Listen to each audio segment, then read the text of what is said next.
การปักดำเขาหน้าปีของชาวกสิกรในทั่วแขวงหลวงน้ำทาสำเร็จแล้ว85ส่วนห้อยตามการให้สัมภาษณ์ของทานมานิตแสงทองหักหัวหน้าแขนงปลูกฝังแผนกกสิกรรมและป่าไม้แขวงหลวงน้ำทาให้สัมภาษณ์ในวันที่20กรกฎาคม2018นี้ว่าเพื่อเป็นการปฏิบัติโครงการส่งเสริมเพื่อค้ำประกันเสบียงอาหารและการผลิตกสิกรรมเป็นสินค้าทางแผนกกสิกรรมและป่าไม้แขวงได้ลงสมทบกับบรรดาแผนกการที่เกี่ยวข้องและบรรดาองค์การกสิกรรมและป่าไม้หาเมืองภายในแขวงหลวงน้ำทาได้ลงติดตามกวดกาและสุกยู่ส่งเสริมการผลิตข้าวนาปี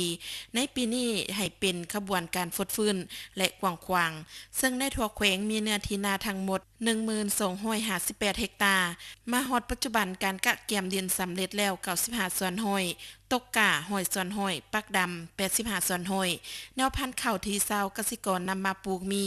ข้าวตาเคียดข้าวไก่น้อยข้าวเหนื่อยข้าวปานลมข้าวเจ้าหอมมะลิข้าวทาดอกคำ11และข้าวทาดอกคำ5สมรรถภาพผลผลิต 4.5 ถึง 5 ต้นต่อเฮกตาร์และคาดว่าจะให้สำเร็จห้อยส่วนห้อยในท้ายเดือนกรกฎาคมนี้และทานยังได้เรียกร้องมายังชาวกสิกรจงพร้อมกันเอาใจใส่ในการบริบัติรักษา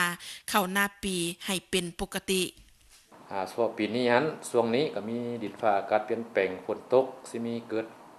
ภัยน้ำท่วมเกิดพยาธิศัตรูพืชระบาดเนาะฉะนั้นจังให้ชาวกสิกรเฮานี่เอาใจใส่1มาแล้วมันให้เบิ่งน้ำนาของตัวเองเนาะให้ปกติ2มาติดตามเรื่องพยาธิแมงไม้ถ้าว่าเฮาไปนาเนาะแล้วเฮาติดตามนาเฮาถ้าว่าเห็นนาพวกเฮาผิดปกติยกตัวอย่างว่าการเจริญเติบโตของต้นข้าวถ้าผิดปกติเช่นว่าต้นข้าวบ่ขยายตัวต้นข้าวเป็นพยาธิต้นข้าวเป็นสีแดงหรือสีต่างหมู่แล้วมันจังให้ชาวกสิกรเนาะมาประสานงานหาวิชาการพวกเฮานี่พร้อมกันลงเบิ่งแต่ปัจจุบันนี้ทางวิชาการพวกเฮาก็เตรียมยาป้องกันและกำจัดศัตรูพืชไว้จำนวนหนึ่งเพื่อช่วยประชาชนเพราะว่าพวกเฮามีบทเรียนในปีผ่านมาแล้วพอปีผ่านมาเขาตะเคียนระบาดก็ย้อนว่าพวกเฮาบ่ได้ใกล้ชิดที่แท้แล้วก็ประชาชนพวกเฮาก็บ่ทันมีบทเรียนแดฉะนั้นจึงเฮ็ดให้การระบาดของเขาตาเคียนเกิดขึ้นฉะนั้นพวกเฮาก็พยายามเอาบทเรียนปีกายมาทดทนใช้ปีนี้ส่วนปีนี้พวกเฮาจะเริ่มติดตามส่งวิชาการลงประจำแต่ละพื้นที่ทุกเมืองเนาะถ้าพวกเฮามีวิชาการลงติดตามถ้ามันเกิดหยังขึ้นแล้วมันให้วิชาการพวกเฮานี่รายงานเนาะหา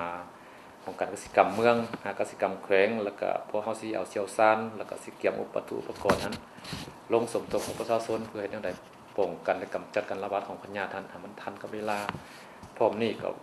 ทั้งรับประกันเนาะทั้งด้านปริมาณและคุณภาพของผลผลิตข้าวของชาวกสิกรให้มันสูงขึ้นกว่าเก่าฉะนั้นจึงฝากความหวังตัวนี้นำชาวกสิกรพวกเฮาถ้าผู้ใดดำนาแล้วก็จะหาใจใส่เนาะติดตามนาของตัวเองถ้ามันมีการเจริญเติบโตดีถ้าผู้ใดยังบ่ทันดำนาสำเร็จก็พยายามให้เอาใจใส่เนาะสุกโย่เนาะในการดำนาให้มันสำเร็จอยู่ในเดือน7นี้